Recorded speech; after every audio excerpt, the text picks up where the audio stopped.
Hello दोस्तों। दोस्तों, आपका मौसमी खाने का मन कर रहा है और मैं आपको जबरदस्ती बिस्किट खिला दूं तो क्या आपकी वांट को सेटिस्फैक्शन मिलेगा? आपके मन को संतुष्टि मिलेगी? नहीं मिलेगी ना, क्योंकि आपका मन तो कर रहा है मौसमी खाने का और मैं आपको बिस्किट खिला रहा हूं। इस वाले टॉपिक के अंदर मौसमी में हुई यूटिलिटी, क्योंकि ये आपकी वांट को सेटिस्फाई कर सकती है। बिस्किट में वो यूटिलिटी नहीं है। तो आज हम करेंगे कंज्यूमर्स इक्विलिब्रियम, जो बेस्ड है पूरे यूटिलिटी कॉन्सेप्ट पर। 11th क्लास की सीबीएसई इकोनॉमिक्स का सबसे डिफिकल्ट चैप्टर इसको माना जाता है, लेकिन हम इसे बड़े रसीले अंदाज में करेंगे। ठीक है दोस्तों, तो सबसे पहले हम लिखते हैं चैप्टर का नाम। आप भी अपनी नोटबुक में पेन और कॉपी ले लीजिए, मतलब नोटबुक में पेन से लिख लीजिए कंज्यूमर्स इक्विलिब्रियम। तो शुरुआत करते हैं इसकी। Consumers equilibrium, hashtag consumers equilibrium, consumers equilibrium, ये चैप्टर का नाम है। सबसे खतरनाक चैप्टर है इस बुक का। और हम करेंगे यूटिलिटी एनालिसिस, यूटिलिटी एनालिसिस, ये चैप्टर का नाम हुआ। दरअसल है क्या, ये जो चैप्टर है वो दो भाग में बटा हुआ है। यूटिलिटी एनालिसिस एक होता है इंडिफरेंस कर्व एनालिसिस, उसके बारे में हम बाद में चर्चा करेंगे। आज हम पूरा पूरा फोकस इस चैप्टर पे रखेंगे, यूटिलिटी एनालिसिस। ठीक है भाई, तो चलिए, तो सबसे पहले बात करते हैं यूटिलिटी की। पहला टॉपिक आता है आपका यूटिलिटी। यूटिलिटी, जैसा कि मैंने अभी आपको एग्जांपल में बताया था कि आपका मौसमी खाने का मन कर रहा है, तो मौसमी में है यूटिलिटी, क्योंकि ये आपकी वांट को सेटिस्फाई कर सकती है। ठीक है, तो जिस कमोडिटी की वो पावर जो आपकी वांट को सेटिस्फाई कर दे, उस पावर को बोलते हैं यूटिलिटी। वो पावर इस मौसमी में है ना। तो लिखेंगे it refers to the power of a commodity, power of a commodity which can satisfy the want of a consumer, the want of a consumer। ये है भाई इसकी डेफिनेशन। तो भाई देखो क्या है ये, इसकी चर्चा करते हैं। सबसे पहली बात तो वो ये कह रहा है कि ये पावर है। पावर, शक्ति, किसकी पावर है? कमोडिटी की, वस्तु की पावर है। वस्तु क्या हुई? मौसमी। वस्तु की पावर है जो एक कंज्यूमर की इच्छा को, वांट का मतलब इच्छा, जो एक कंज्यूमर की इच्छा को सेटिस्फाई कर सकती है, उसे बोलते हैं यूटिलिटी। ठीक है जी, ये गई आखिर। आगे करते हैं। अगला जो टॉपिक है हमारा वो है यूटिल्स। अभी यूटिल्स क्या होता है? देखो भाई, इकोनॉमिक्स में इस चैप्टर के अंदर यह बात मानी गई है कि हम किसी भी कमोडिटी की यूटिलिटी जो है, जो हमें सेटिस्फैक्शन मिल रहा है, जो हमारे मन को संतुष्टि मिल रही है, उसको नाप सकते हैं। यह अजम्पशन इस चैप्टर की है। इस चैप्टर में इस बात को अज्यूम किया गया है। तो ये यूटिलिटी है, इसको नापने की जो यूनिट है उसे बोलते हैं यूटिल्स। वेरी सिंपल, नापने की यूनिट। जैसे मान लीजिए हम डिस्टेंस को नापते हैं किलोमीटर में, वेट को नापते हैं केजी में, है ना। ऐसे ही लिक्विड को नापते हैं लीटर में, ऐसे ही संतुष्टि को, यूटिलिटी को नापते हैं यूटिल्स में। Very simple. तो इसको लिखते हैं, क्या लिखेंगे? It refers to the unit of measuring utility. ठीक है, ये हो गया। अच्छा, इसको ना थोड़ा और अलग तरीके से लिखते हैं, ये डेफिनेशन से थोड़ा और अच्छे तरीके से इसको लिखते हैं। इसको हम लिखेंगे, अब मैं समझाऊंगा आपको बहुत डिटेल में। इसको लिखेंगे it refers to the psychological unit to measure, psychological unit to measure the utility, कहां गया ये रहा यूटिलिटी, यूटिलिटी ब्रैकेट में लिख सकते हैं हम सेटिस्फैक्शन, सेटिस्फैक्शन, ठीक है, of a consumer, of a consumer, ये हुई बात। अच्छा, अब इसको क्यों बोला गया, इसको साइकोलॉजिकल यूनिट क्यों बोला गया, इसकी हम चर्चा करेंगे। Psychological unit to measure the utility of a consumer. Psychological क्यों है? साइकोलॉजिकल इसलिए है क्योंकि ये भाई अलग अलग होती है। फॉर एग्जाम्पल, ये आप एक एग्जाम्पल देखिए ध्यान से, कि मान लीजिए आपको दिल्ली से जाना है जयपुर, दिल्ली से जयपुर आपको जाना है, और ये 300 किलोमीटर का एरिया है पूरा, सॉरी डिस्टेंस की बात कर रहे हैं, 300 किलोमीटर का डिस्टेंस है। तो ये 300 किलोमीटर का जो डिस्टेंस है सबके लिए 300 किलोमीटर के लिए, चाहे आप साइकिल से जाओ, चाहे आप बस से जाओ, चाहे आप बाइक से जाओ, या चाहे आप पैदल जाओ, सबको 300 किलोमीटर का डिस्टेंस कवर करना पड़ेगा, तब जाके आप जयपुर पहुंचेंगे। लेकिन ये जो यूटिलिटी होती है, इसमें ये होता है कि सबके लिए अलग अलग होती है। मान लीजिए एक एप्पल अगर किसी ने खाया, यहां मौसमी की हम चर्चा कर रहे थे, तो मौसमी की बात करेंगे। ये लीजिए, एक मौसमी आपने खाई तो आपको 10 यूटिल्स के बराबर सेटिस्फैक्शन मिला। अब यही मौसमी आपके दोस्त ने खाई तो जरूरी नहीं कि उसको भी 10 यूटिल्स मिले, उसको मौसमी बिल्कुल पसंद नहीं है, तो उसको मिलेगी लगभग 2 यूटिल्स या 3 यूटिल्स के बराबर। तो डिफरेंस आ गया ना, जबकि यहां डिफरेंस नहीं है। दिल्ली से जयपुर जाओगे, किसी भी आप साधन से जाओ, 300 किलोमीटर का आपको सफर तय करना पड़ेगा। यहां पे मौसमी की जो यूटिलिटी है वो डिफरेंट हो गई है पर्सन टू पर्सन। ये एक साइकोलॉजिकल है, एक कंज्यूमर अपने मन से डिसाइड करता है कि उसको कितना सेटिस्फैक्शन मिला, और वो खुद ही एक नंबर उसको अपने आप को देता है। ठीक है भाई, तो ये बात है, इसलिए इसको बोला गया साइकोलॉजिकल यूनिट। फाइन, आगे लिखेंगे, it can be changed, it can be changed from, भाई चेंज हो सकती है ये, कैसे कैसे होगी अभी हम चर्चा करेंगे।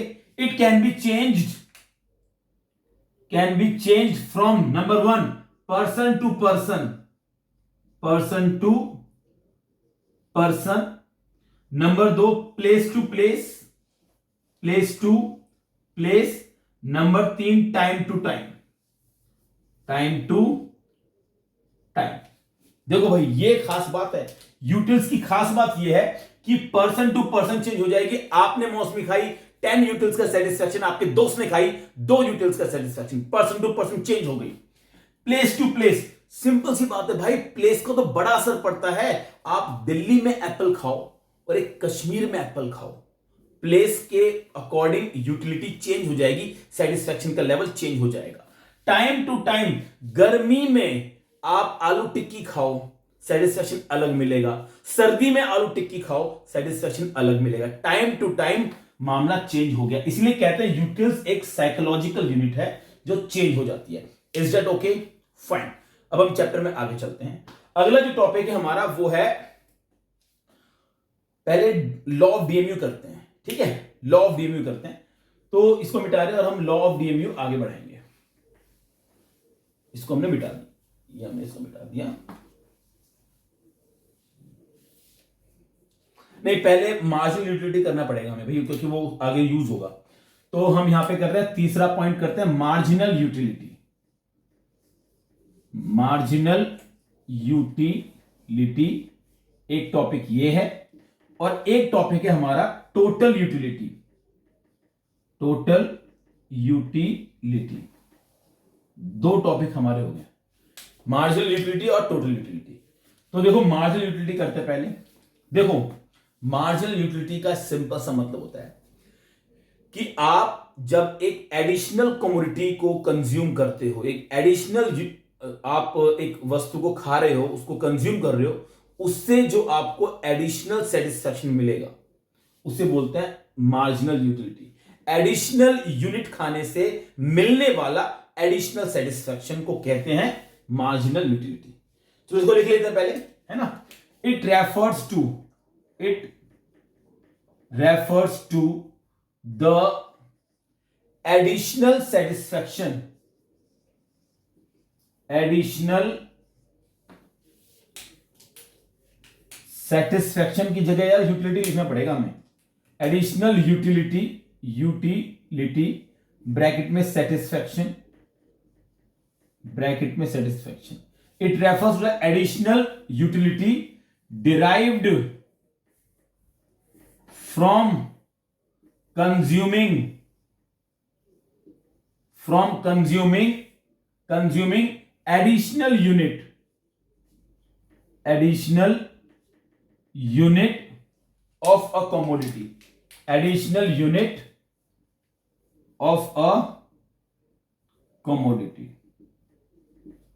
थोड़ा सा कंफ्यूजिंग हो गया है ना।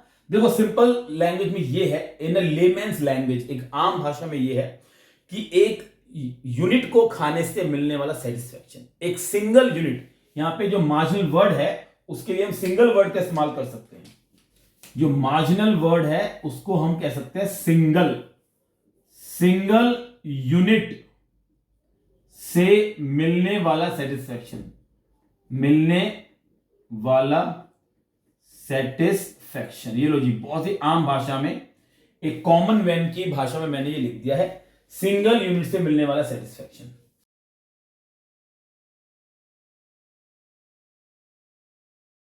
Okay, very nice. दरअसल मार्जिनल वर्ड है, उसका मतलब एडिशनल है, इसको एडिशनल से लिंक करते हैं, एडिशनल, इसलिए मार्जिनल यूटिलिटी मतलब एडिशनल यूटिलिटी, एडिशनल यूनिट से जो मिलती है, ये कहने का मतलब है।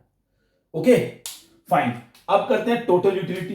टोटल यूटिलिटी की डेफिनेशन तो और भी आसान है, मतलब आपने सारी यूनिट खा ली है कमोडिटी की। कमोडिटी का मतलब वस्तु, यूनिट का मतलब वो संख्या। जैसे मान लीजिए एक बास्केट में अगर 5 एप्पल रखे हैं तो 5 यूनिट्स ऑफ कमोडिटी रखिए उसके अंदर, 5 यूनिट्स ऑफ एप्पल रखें। यूनिट का मतलब एक वस्तु। तो अगर आपने सारी यूनिट खा ली है तो सारी यूनिट को खाने से जो आपको टोटल सेटिस्फैक्शन मिला है उसे बोलेंगे total utility, total satisfaction. Simple सा मतलब है। तो क्या लिखेंगे, इसकी डेफिनेशन लिखेंगे कि it refers to the marker, it refers to the total satisfaction derived from the consumption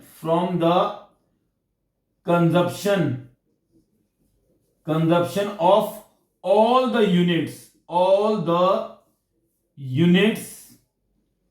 of a commodity। एक कमोडिटी की सभी यूनिट्स को खाने से जो टोटल सेटिस्फैक्शन मिलता है, ये रहा total satisfaction.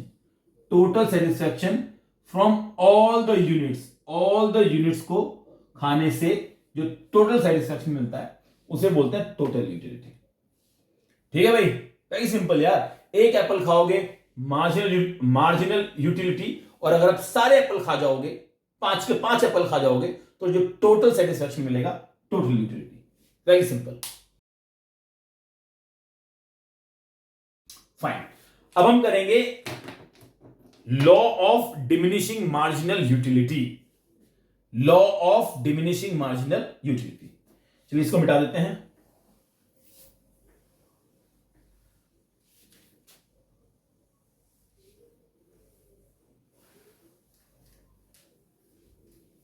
Law of diminishing marginal utility यहां लिख देते हैं हम लोग।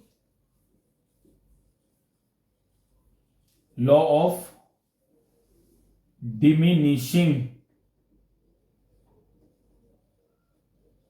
Marginal utility, law of diminishing marginal utility हमने लिखा है यहां पे। अच्छा जी, आपको समझना पड़ेगा सबसे पहले कि जो डिमिनिशिंग वर्ड है इसका मतलब होता है कम होता हुआ, घटता हुआ, डिक्रीजिंग। इसको डिक्रीजिंग भी कह सकते हैं। तो मैं यहां लिख देता हूं घटती हुई। मार्जिनल यूटिलिटी का मतलब तो आप जानते हैं सेटिस्फैक्शन, इसका मतलब होता है मार्जिनल यूटिलिटी। यानी कि लॉ में लिखा है कि घटती हुई सेटिस्फैक्शन, यानी कि जो सेटिस्फैक्शन कम हो रहा है। ठीक है भाई, ये होता है। देखो एक एक बहुत ही नॉर्मल सी बात बताता हूं आपको, बहुत ही सिंपल सी बात यह है कि एक जनरल ऑब्जर्वेशन आपने भी की होगी कि जब हम किसी चीज को बार बार उसको खाते जाते हैं, बार बार उसको हम कंज्यूम करते जाते हैं, तो उससे जो सेटिस्फैक्शन मिलता है वो धीरे धीरे धीरे धीरे कम हो जाता है।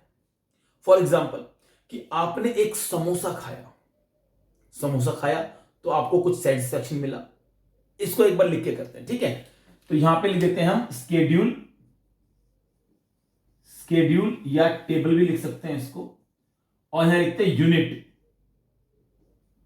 और यहां लिखते हैं मार्जिनल यूटिलिटी, मार्जिनल यूटिलिटी जिसे बोलते हैं प्यार से एमयू।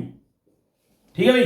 तो आपने एक समोसा खाया, एक समोसा आपने खाया तो सेटिस्फैक्शन मिला आपको 10 यूटिल्स के बराबर।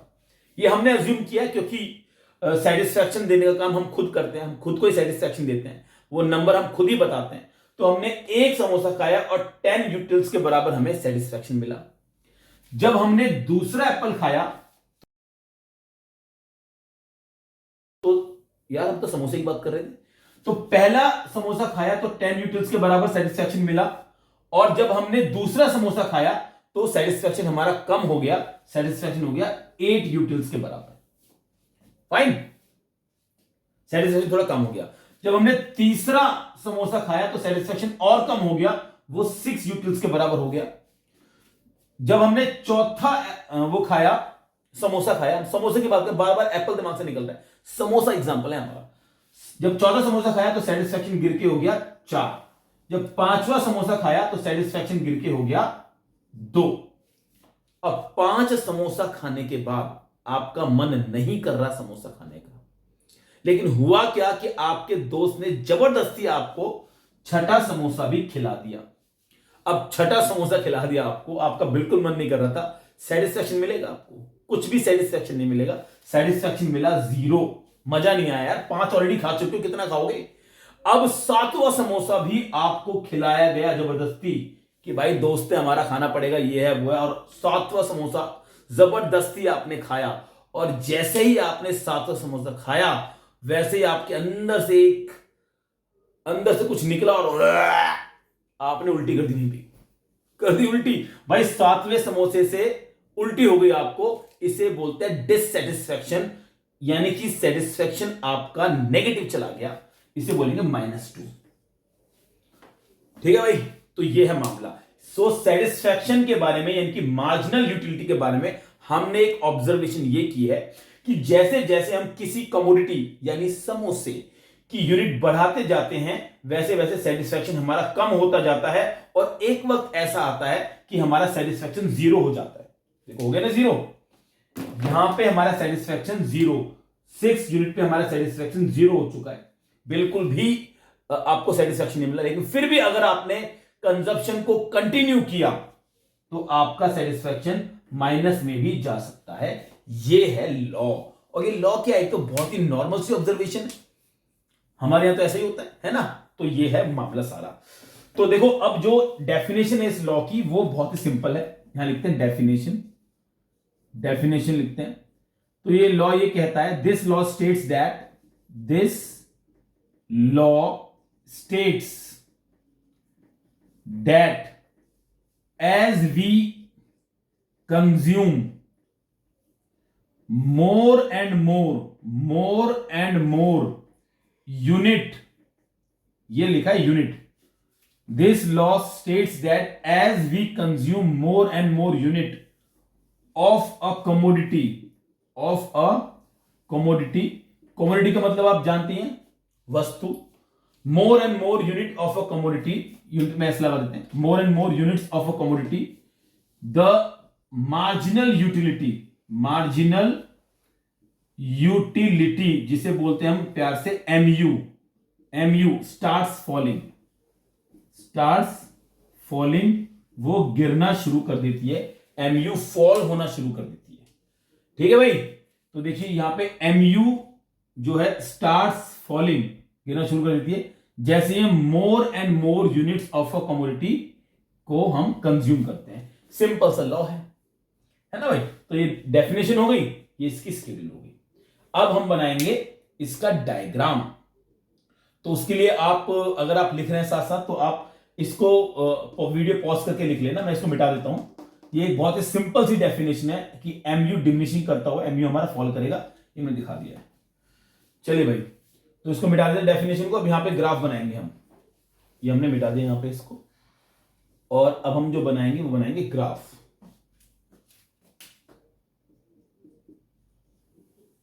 ग्राफ बोल लो तो ग्राफ करेंगे, इसको हम डायग्राम भी कह सकते हैं। तो हम यहां पे क्या करते हैं, एक बड़ी सी एक लाइन बना लेते हैं ऐसे ऐसे, 0 x और y, ये हमने डायग्राम बना रहे हैं। OX एक्सिस इसको बोलते हैं, इस OX एक्सिस पर हम लेंगे यूनिट को, तो यहां ले लिया हमने यूनिट, ठीक है। OY एक्सिस पे लेंगे MU, तो यहां ले लिया हमने MU, यहां हमने MU ले लिया, मार्जिनल यूटिलिटी MU, ये MU है भाई, MU।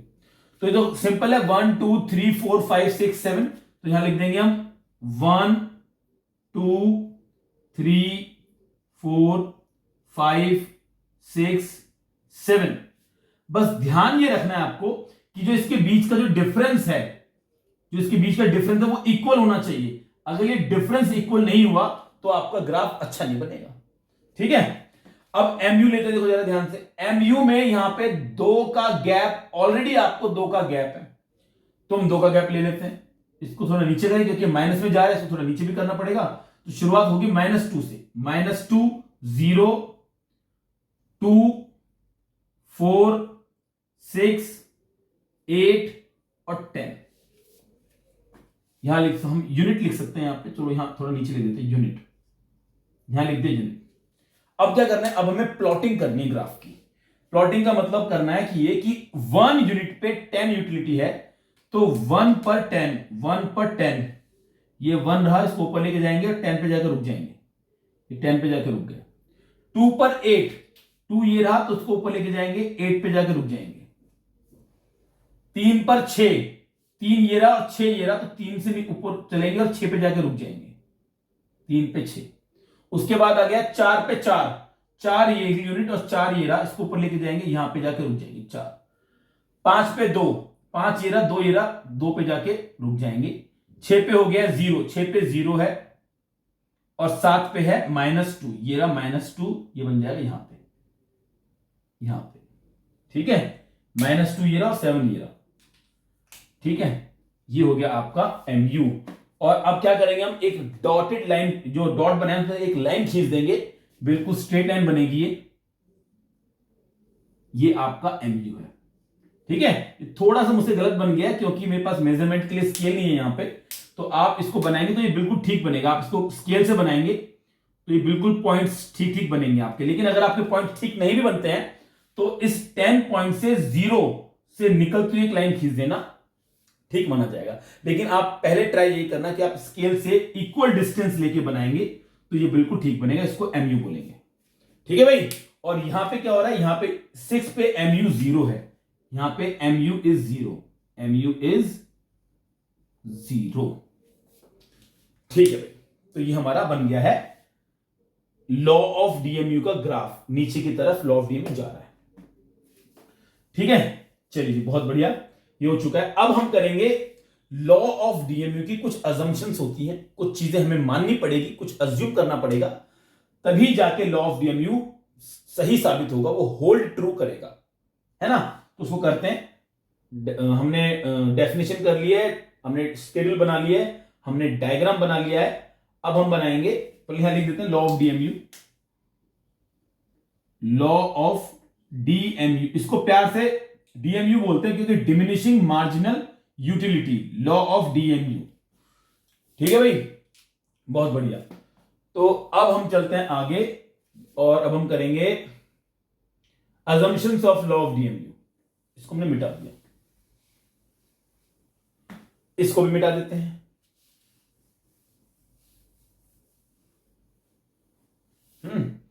और ये सेटिस्फैक्शन लिखा था यहां पे, इसको दोबारा लिख देते हैं,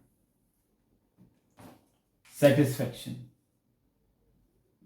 सेटिस्फैक्शन।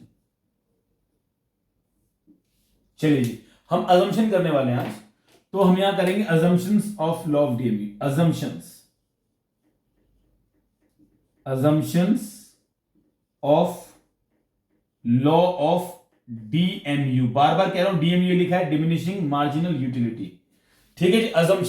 अजम्पशन का सिंपल सा मतलब यह है कि कुछ बातें हमें अज्यूम करनी पड़ेगी, तभी हम ये कह सकते हैं कि कंजप्शन के बढ़ने से हमारा सेटिस्फैक्शन कम होगा। मतलब लॉ ऑफ डीएमयू को होल्ड ट्रू करने के लिए, उसको सच्चा साबित करने के लिए हमें कुछ अजम्पशन लेनी पड़ेगी। तो पहले ना एक काम करते हैं, पहले लिखते हैं लॉ ऑफ डीएमयू है क्या। तो इसको अगर हम बहुत ही सांकेतिक रूप में लिखें तो ये लिखते हैं कि अगर कंजप्शन आपका बढ़ता है तो सेटिस्फैक्शन आपका फॉल करेगा। कंजप्शन आपका बढ़ेगा, सेटिस्फैक्शन फॉल करेगा, यही है लॉ ऑफ डीएमयू। ठीक है। लेकिन ये बात सच्ची साबित हो उसके लिए हमें यहां पे कुछ अज्यूम करना पड़ेगा। क्या करना पड़ेगा वो हम करते हैं। सबसे पहले हमें अज्यूम करना पड़ेगा cardinal measurement of utility. Cardinal measurement of utility, इसका मतलब ये होता है, देखो बहुत ही सिंपल है ये। इसमें लिखा हुआ है कार्डिनल वर्ड का मतलब होता है नंबर, संख्या। हमें यह मानना पड़ेगा कि हम अपने सेटिस्फैक्शन को नंबर में नाप सकते हैं। पूरे चैप्टर की अजम्पशन ही यही है। पूरा चैप्टर इसी एक्सियोम पर बेस्ड है कि yes we can give a mathematical number to our satisfaction. और सेटिस्फैक्शन एक इमोशन है, आप जानते हैं। इमोशन को नंबर दे सकते हैं, ये बात हमें इस चैप्टर के अंदर माननी पड़ेगी, तभी जाके चैप्टर का बेस बनेगा, तभी जाके लॉ ऑफ डीएमयू सही साबित होगा। अगर आप ऐसा नहीं मानते हैं तो लॉ ऑफ डीएमयू अप्लाई नहीं होगा। पहला पॉइंट तो ये है। दूसरा पॉइंट है इसका मॉनेटरी मेजरमेंट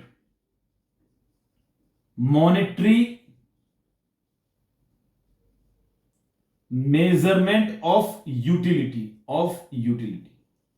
इसका सिंपल सा मतलब यह है, मॉनेटरी का मतलब आपको पता ही है, मॉनेटरी का मतलब होता है पैसा, मनी। यानी कि आप अपने सेटिस्फैक्शन को नंबर में तो कन्वर्ट कर सकते हो, लेकिन यहां पे यह भी अज्यूम करना पड़ेगा कि सेटिस्फैक्शन को आप पैसों में भी कन्वर्ट कर सकते हो, यानी कि मनी के टर्म्स में भी उसको नाप सकते हो। यह भी एक बड़ी अजम्पशन है। इसके आगे हम इसके न्यूमेरिकल करेंगे तब आपको इसको बहुत डिटेल में समझाएंगे। यूटिलिटी को नंबर में किया जा सकता है, यूटिलिटी को पैसे में भी मेजरमेंट किया जा सकता है। चलिए आगे चलते हैं। तीसरा जो इसका पॉइंट है वो है कॉन्टिन्यू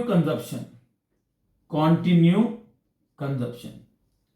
इसका मतलब यह होता है कि आपको कॉन्टिन्यूअस कंजप्शन करना चाहिए, तभी लॉ ऑफ डीएमयू काम करेगा। यानी कि आपने एक समोसा खाया, उसके बाद आपने तुरंत दूसरा समोसा खाया, फिर तुरंत तीसरा समोसा खाया, फिर तुरंत चौथा समोसा खाया, फिर तुरंत पांचवा समोसा खाया। लगातार कंजप्शन होना चाहिए, बीच में गैप नहीं आना चाहिए। क्योंकि अगर बीच में गैप आ गया या बीच में इंटरवल आ गया या गैप आ गया तो फिर लॉ ऑफ डीएमयू काम नहीं करेगा। जैसे एक समोसा आपने अभी खाया, 3 दिन बाद एक और खाया, फिर 2 दिन के गैप के बाद फिर एक और समोसा खाया, तो उस सिचुएशन में ये लॉ काम नहीं करेगा। फिर आपका सेटिस्फैक्शन कम नहीं होगा, कंजप्शन बढ़ेगा, सेटिस्फैक्शन कम होगा। वो तभी होगा जब कंटिन्यू कंजप्शन हो, गैप और इंटरवल्स नहीं होने चाहिए। आगे चलते हैं। अगला जो पॉइंट है वो है रीजनेबल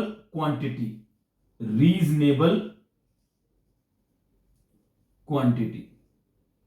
ये है आपका चौथा पॉइंट। इसको बोलते हैं हिंदी में उचित मात्रा बोलते हैं, उचित मात्रा। यहां पे कहने का मतलब यह है कि देखो मान लीजिए कि आप धूप में से चल के आ रहे हो घर, बहुत कड़ाके की धूप पड़ रही है और आप चल के आ रहे हो, बहुत प्यास लगी है आपको, बहुत जोर से प्यास लगी है। आप घर आए, आपने कहा मम्मी जरा मुझे पानी पिलाना, और मम्मी आपको चम्मच से पानी पिला रही है। आपने 1 चम्मच से पानी पिया, आपने 2 बार चम्मच से पानी पिया, तीसरी बार चम्मच से पानी पिया, चौथी बार आपने चम्मच से पानी पिया, लगातार 10 चम्मच से आप पानी पिएंगे, तो क्या आपका सेटिस्फैक्शन कम होगा? नहीं होगा भाई। चम्मच जो है, चम्मच के अंदर पानी बहुत थोड़ा सा आता है, रीजनेबल क्वांटिटी नहीं है वो, इसीलिए आपका सेटिस्फैक्शन चम्मच से पानी पीने से कम नहीं होगा। हां, अगर आप एक गिलास पानी पीते हो, उसके बाद दूसरा गिलास पानी पीते हो, तब आपका सेटिस्फैक्शन कम हो जाएगा, क्योंकि वो रीजनेबल क्वांटिटी है। यानी कि लॉ ऑफ बीएमयू के एप्लीकेशन के लिए जरूरी है कि क्वांटिटी रीजनेबल होनी चाहिए, तभी ये लॉ अप्लाई होगा। ओके, बहुत बढ़िया। अब चलता है पांचवा पॉइंट। पांचवा जो पॉइंट है वो कहता है आपको रैशनल कंज्यूमर। रैशनल कंज्यूमर, भाई देखो, रैशनल वर्ड जो यहां पे यूज हुआ है, इसका मतलब होता है समझदार। समझदार, समझदार। कंज्यूमर मतलब आप जानते हैं उपभोक्ता, आप और हम उपभोक्ता हैं, कंज्यूमर है। तो रैशनल कंज्यूमर का मतलब यह है कि जो व्यक्ति कंजप्शन कर रहा है वो थोड़ा सा समझदार होना चाहिए। समझदार का मतलब वो ऐसा होना चाहिए जो समझता हो कि भाई ज्यादा चीजें खाने से सेटिस्फैक्शन का लेवल कम हो जाता है। वो भुक्कड़ नहीं होना चाहिए। होता ना, कई लोग भुक्कड़ होते हैं जिनको बस ठूसते जाते, ठूसे, उनको मतलब नहीं है सेटिस्फैक्शन से, बस पेट भरना है, वो चीज दोबारा तो मिलेगी नहीं, बस खाए जा रहे हैं, खाए जा रहे हैं, खाए जा रहे हैं। भाई उन लोगों के लिए ये लॉ नहीं है भाई, ये समझदार लोगों के लिए लॉ है। वो लोग तो भैया इस पूरे लॉ को लात मार के बस खाने पे ही जोर देते रहते हैं, उनको बस पेट भरने से मतलब है, वो चीज दोबारा तो मिलेगी नहीं उनको, है ना। तो इसीलिए रैशनल कंज्यूमर, कंज्यूमर ऐसा होना चाहिए जो भली प्रकार से अच्छी तरीके से समझता हो कि भैया ज्यादा खाने से सेटिस्फैक्शन कम हो जाएगा। आगे चलते हैं। अगला जो 6 पॉइंट है उसको यहां लिख लेते हैं, यहां तो अब ये तो जगह भर गई है। 6 पॉइंट है वो यहां लिख लेते हैं। 6 पॉइंट है इसका सेम क्वालिटी, नहीं यहां पे लिखते हैं डिफरेंट क्वालिटी लिखते हैं, डिफरेंट क्वालिटी, डिफरेंट क्वालिटी। यानी कि वो ये कह रहा है कि क्वालिटी डिफरेंट होगी तभी ये लॉ काम करेगा। अलग अलग क्वालिटी, अलग क्वालिटी, क्वालिटी अलग होनी चाहिए। देखो, जब आप कोई भी सेम क्वालिटी की चीज खाते हो तो सेटिस्फैक्शन आपका डिक्रीज होता है। आज भी आपने सेम क्वालिटी की चीज खाई, कल भी सेम खाई, परसों भी आपने सेम खाई, या लगातार आप एक के बाद एक के बाद एक के बाद एक सेम क्वालिटी की चीज खाए जा रहे हो तो सेटिस्फैक्शन आपका कम होगा। लेकिन अगर आप डिफरेंट क्वालिटी की चीज खाते हो तो सेटिस्फैक्शन आपका कम नहीं होगा, है ना। तो यहां पे जैसा यहां पे डिफरेंट क्वालिटी भी ठीक है, यहां पे सेम क्वालिटी भी लिख सकते हो आप अगर आप चाहो तो सेम क्वालिटी लिख देते हैं हम लोग, है ना। डिफरेंट क्वालिटी अजीब सा लग रहा है, तो यहां पे सिर्फ लिखते हैं same quality, same quality, same quality word use किया हमने। आई होप आपको समझ में तो आ गया होगा कि सेम क्वालिटी का मतलब सेम क्वालिटी होनी चाहिए, एक जैसी गुणवत्ता, एक जैसी क्वालिटी होनी चाहिए उसकी, वस्तु की क्वालिटी की बात कर रहे हैं यार। एग्जांपल अब ऐसे देखो, जैसे मान लीजिए आपने एक आइसक्रीम खाई, क्रीम बेल की वनीला फ्लेवर की आइसक्रीम खाई, तो लगातार आप वही खाए जा रहे हो बार बार, same company same flavour, same company same flavour, तो आपका सेटिस्फैक्शन कम हो जाएगा। सेम क्वालिटी में होगा। अगर आपने क्वालिटी चेंज कर दी तो फिर सेटिस्फैक्शन आपका कम नहीं होगा, ये कहने का मतलब है। अगर आप अपर क्वालिटी में जाओगे तो सेटिस्फैक्शन कम नहीं होगा, फिर बढ़ जाएगा। जितना आप अपर क्वालिटी में जाते जाओगे वैसी सेटिस्फैक्शन आपका बढ़ जाएगा। सिंपल सी बात है यार, आप एक तो गुप्ता जी के बर्गर खाओ, रेडी वाले जो बर्गर है वो खाओ, आप तो वो खाओगे तो आपका सेटिस्फैक्शन अलग होगा। फिर आप पहुंच गए बर्गर किंग का बर्गर खाने के लिए तो आपका सेटिस्फैक्शन अलग, क्वालिटी चेंज, सेटिस्फैक्शन बढ़ जाएगा।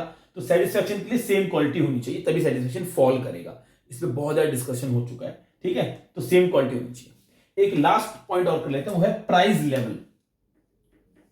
प्राइस लेवल, प्राइस लेवल, इसका मतलब यह है कि देखो, सेटिस्फैक्शन सिर्फ वस्तु की वजह से नहीं होता, उसके प्राइस की वजह से भी होता है। ये बहुत इंपॉर्टेंट पॉइंट है, प्राइस की वजह से।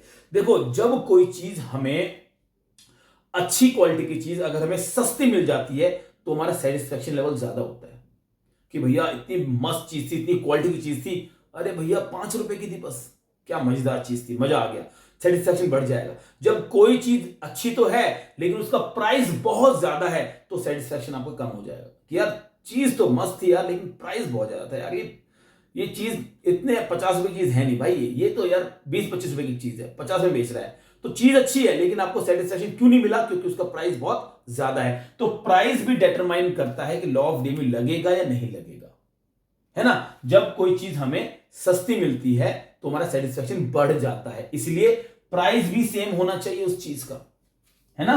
सेम प्राइस, तो सेम प्राइस होना चाहिए, सेम प्राइस होना चाहिए, तभी जाके लॉ ऑफ डीएमयू लगेगा वहां पे। अगर सेम प्राइस नहीं हुआ तो लॉ ऑफ डीएमयू नहीं लगेगा। ठीक है जी। तो ये भाई 7 पॉइंट हो गए हैं law of diminishing marginal utility assumption के। ये हम पहली क्लास से हम कंज्यूमर इक्विलिब्रियम की, इसके अंदर हमने बहुत डिटेल में पढ़ लिया है। अगर फिर भी आपको कोई प्रॉब्लम हो, कुछ चीज समझ में नहीं आई हो, तो आप कमेंट बॉक्स में लिख के मुझसे पूछ सकते हैं। ठीक है भाई, आज की वीडियो में इतना ही। Thank you so much video देखने के लिए। अगर आप चैनल पे नए हैं तो भैया इस चैनल को सब्सक्राइब कर दीजिए। वीडियो पसंद आई तो भैया लाइक कर दीजिए, और अगर आपके किसी दोस्त को ये वीडियो पसंद आ सकती है तो भाई उसको शेयर कर दीजिए। Thank you so much. Next video में आपसे मुलाकात होगी। नमस्ते।